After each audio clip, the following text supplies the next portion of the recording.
बिस्मिल्लाहिर्रहमानिर्रहीम। अस्सलाम वालेकुम व्यूवर्स। आज मैं आप लोगों के लिए बहुत ही मज़ेदार से पालक गोश्त की रेसिपी लेकर आई हूँ, जिसे आप लोग बना के डिनर्स वगैरह पे सर्व कर सकते हैं, दावतों पे भी रख सकते हैं, जो कि बहुत ही मज़ेदार बन के तैयार होता है और सबका अपना अपना अंदाज़ होता है पालक गोश्त बनाने का। तो मेरे अंदाज़ में आज ये रेसिपी सीखिएगा और इस वीडियो को लास्ट तक ज़रूर देखिएगा।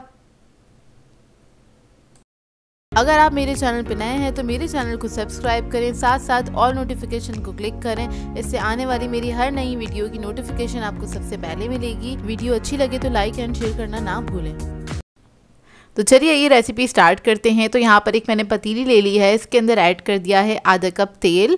अब इसके बाद हम इसमें प्याज ऐड कर देंगे। तो मैंने 2 अदद मीडियम साइज़ की प्याज ली थी, उसे बस मैंने इस तरह से रफली सा स्लाइस कर लिया था, थोड़ा मोटा मोटा सा। इसको हम हल्का सा फ्राई करेंगे, बस इसका कलर चेंज होने तक। इसके बाद हम इसके अंदर ऐड कर देंगे लहसुन अदरक का पेस्ट 1.5 टेबलस्पून के बराबर। लाल मिर्चों का पाउडर ऐड करेंगे 1 टेबलस्पून। हल्दी पाउडर ऐड करेंगे इसमें 1/2 टीस्पून।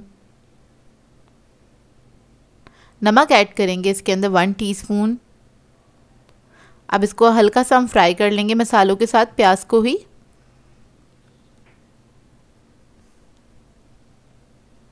बस आपने चंद सेकंड तक अच्छे से भून लेना है इसको। इसके बाद हम इसके अंदर ऐड कर देंगे टमाटर 2 अदद मीडियम साइज़ के कटे हुए। इसको भी अच्छे से मिक्स करेंगे और इसके बाद इसके अंदर मैं ऐड कर दूंगी गोश्त तकरीबन 750 ग्राम्स के बराबर। यहाँ पर मैं बीफ ले रही हूँ, आप लोग चाहें तो ये मटन या फिर चिकन में भी रेसिपी बना सकते हैं। गोश्त मैंने हड्डी वाला लिया है और थोड़ा चिकना लिया है, क्योंकि उसी के साथ इसका फ्लेवर निकल कर आता है। थोड़ा सा चिकना ले लीजिएगा, थोड़ा सा फैट ऐड ज़रूर कीजिएगा इसके अंदर। अब गोश्त के साथ हम इसको अच्छे से भून लेंगे, थोड़ी देर तक भून लेना है आपने, चंद सेकंड तक।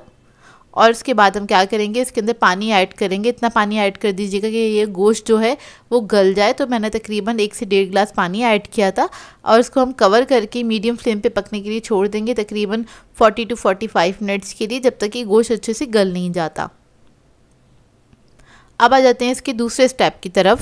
तो इसके लिए मैंने एक पतीली ले ली है और इसके अंदर मैंने पानी पकने के लिए रख दिया था। यहाँ पर हम पालक को ब्लांच करेंगे। तो पालक की डंडियाँ मैंने अलग कर ली थी और 1 किलो के बराबर पालक है ये। और डंडियाँ अलग करने के बाद जो भी पालक बचे तो उसको आपने क्या करना है, ब्लांच कर लेना है। चंद सेकंड के लिए आपने उबलते हुए पानी में डालना है और उसको इस तरह से निकाल लेना है। तो इससे क्या होगा, पालक का जो कलर है वो भी मेंटेन रहता है अच्छी तरीके से। और इसके बाद हम इसको अच्छे से पीस लेंगे, पालक को बिल्कुल पेस्ट बना लेना है जब वो ठंडा हो जाए। तो इधर देखिए, इधर हमारा गोश्त जो है वो गल चुका है बहुत अच्छी तरीके से और इसका अच्छा सा मसाला बन गया है। अब क्या करेंगे, जो पिसा हुआ पालक है, ब्लांच हुआ हुआ और पिसा हुआ, वो हम इसके अंदर ऐड कर देंगे। अच्छा, पालक को जब मैंने पीसा था तो उसके अंदर थोड़ा सा पानी ऐड कर दिया था, बहुत थोड़ा सा, 1/4 कप के बराबर। तो बस ये पालक हमने इसके अंदर ऐड कर दिया है। अब इसको हम भूनने तक पकाएंगे, क्योंकि पालक पहले थोड़ा सा पानी छोड़ेगा और उसके बाद वो सिमटना स्टार्ट होगा। तकरीबन 15 मिनट लगेंगे इसको पकने में। तो इसको हम पकने के लिए छोड़ देंगे।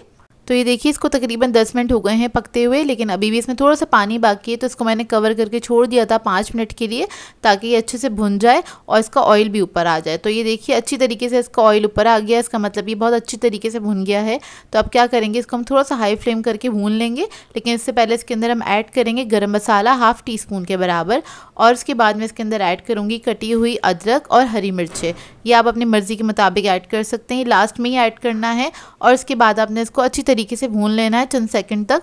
तो ये हमारा मज़ेदार सा पालक गोश्त जो है वो रेडी हो जाएगा।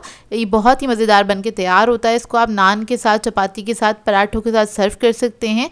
चाहें तो आप लोग ज़ीरा राइस के साथ भी इसको सर्व कर सकते हैं, जो कि बहुत ही मज़ेदार बनता है।